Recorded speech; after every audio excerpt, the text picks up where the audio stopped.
Welcome back to the Self-Made Guided Tour. I'm Big Dave. We're hitting the halfway mark now in the series.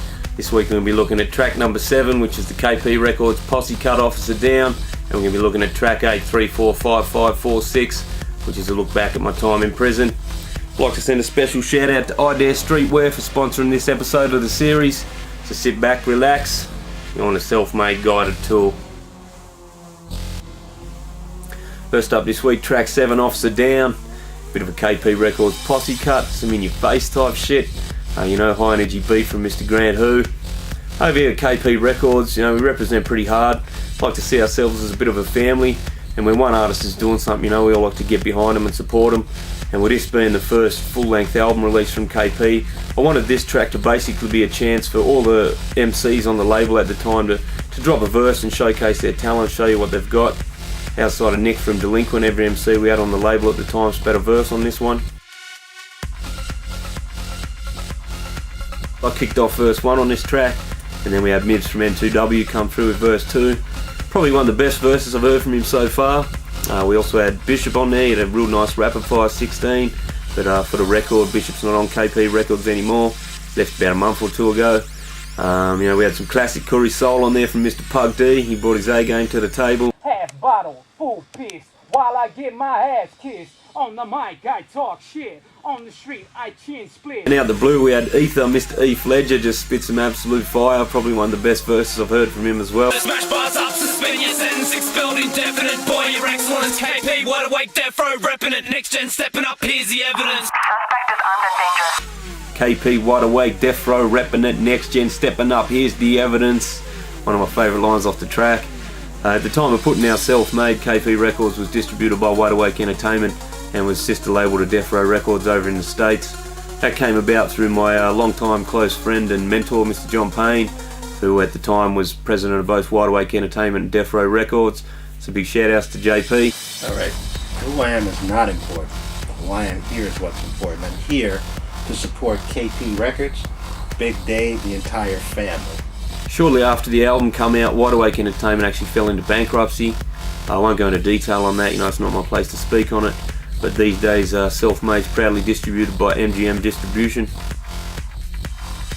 MGM Distribution are actually the largest independent distributor of Australian music. So yeah, they're a good company. They distribute music from Obese Records, Sneaky Sound System, John Butler Trio. So things worked out well in the end, and you can get Self-Made from all leading digital retailers like iTunes, or through to major CD chains like JB Hi-Fi and Sanity. Anyway, back to the track. Officer Down, one of my favourite tracks off the album for sure. KP Records full clip. Massive shouts to all the artists that jumped on for a verse and everyone that was involved. This is how we roll. So, black fist, ice real, say this. Half bottle, full piss, while I get my ass kissed. On the mic, I talk shit. On the streets, I chin split. No fear, not one bit. Finish up with a king hit. Officer down.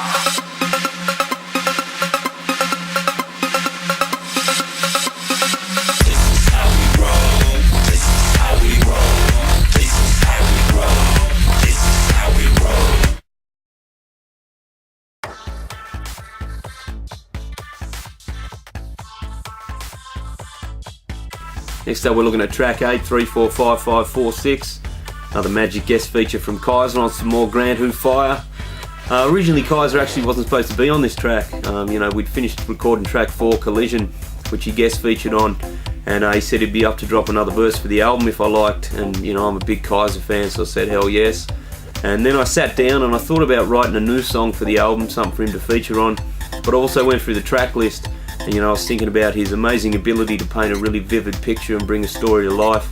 And so when I came to 3, 4, 5, 5, 4, 6, I thought he'd fit the track perfectly. If you're wondering about the title, 3, 4, 5, 5, 4, 6, that's just my prison min number. If you don't know what a min number is, it's a prison ID number, prison registration number. Actually served 2.5 years of a 5-year sentence for armed robbery and assault a while back. So I named this track after my min number. Thought it would be a perfect fit for the title of the track. Yeah, it's a track about jail, which in hip-hop, can be a bit cliche. But unlike, other prison tracks in hip-hop, this doesn't glorify prison. I know a lot of MCs out there that have served time. They like to brag about the fact they've served time. I'm so fucking hard, rah, rah, rah. I like to wear it as like a badge of honour. Personally, I'm not proud of the fact I've been to prison. I'm not proud of the fact I've been to jail. But it was a big experience in my life, and so if I'm going to make an album that tells the story of who I am and where I've been, it's a subject I had to touch on. I sat down to write Self-Made. I was planning out the album and stuff. I thought it needed one track about my prison experience, basically an honest report of my time inside. And I wanted the song to really have that honest vibe, that truthful vibe.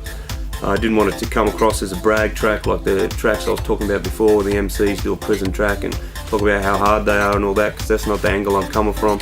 I just wanted it to reflect my experiences inside and my attitude at the time, and also reflect my attitude now, looking back with the benefit of hindsight. And I think I did that. The hardest part for me probably writing this track was taking 2.5 years of pretty crazy experiences and condensing them down into 2 verses. That was pretty difficult. But I really wanted to make sure I touched on this experience with just one song, because although I could have broken it up into 2 or 3 songs, I feel like it's only a small piece of my past, and I only wanted it to occupy about the same amount of space on the album. So so I knocked it out in one song. And on top of that, those that follow my career and watch what I'm doing would see that the media covers pretty heavily on my prison sentence and my time inside anyways. And I mean, obviously, since that time, since you were released from jail. Former prisoner Dave Parsons. What got you in there in the first place? Do you mind telling us about that? Yeah, I used to be a bit of a drug dealer, I guess you could say. A bit of a... I was trying to think of a clean way to say that, but there isn't really, I guess. He spent 2.5 years in Her Majesty's prison. It's a fascinating life story, and one that can really inspire people. Found himself in Long Bay Prison doing 2.5 years for armed robbery. In jail, mate, and I've never been to jail. Mate, it's boring, routine, mixed in with a little bit of violence and a lot of songwriting. What do you mean a little bit of violence? Big Dave, and he had a bit of a sordid past. He spent a bit of time in jail in the beginning of 2000s for a couple of years for armed robbery.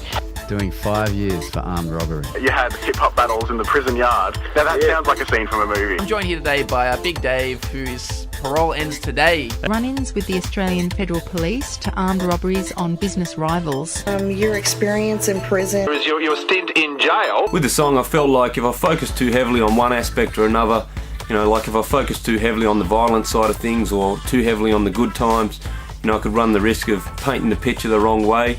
So I sat down and went through my memories from each of the prisons I stayed in, place by place, one by one, and jotted down a lot of the main experiences from each place, from first BRC, then Simonstone, then Junee and Parramatta, and then on to Goulburn and Long Bay. After that, I picked out a few of the main experiences from each place, start to end, basically the unforgettable stuff, the things that really stood out in my mind and things I'll never forget. Things like my feelings as I first arrived in prison, the constant battle between the inmates and the screws, sound of keys rattling, my defiant attitude, the strength I gained from not letting the place break my spirit or break me down, the violence I saw, politics of prison life, the good friends I made. I guess the best way to describe it is to say I tried to articulate the feeling of 2.5 years inside from start to end, and then I tried to speak on the journey in like a narrative format, basically from the perspective of me recounting things from the outside looking in. It's a 32-bar mixture, not just about the actions, but about my feelings at the time. And with the help of Grant and Kyza, I think I painted a portrait the best I could. Some true raw hip-hop from the heart. Prison bars, whipping scars, either chilling or tripping hard. Stain the main will rip your heart. Politics is a prison art. Rusty ship, sink your blood. Mates and friends like Dougie Doug, better known as Pug D. Long Bay Jail, GCC, jump by several officers. Strip searches were popular, my skin's thick, it heals quick. 1,000 days and all brick. Let's get it on. Yeah. 1, 2. This is Big Dave. Know how I do it on a Grand Hoop production. Backed by the KP Army. Come on. This is my story. You tuned in. To Self-Made.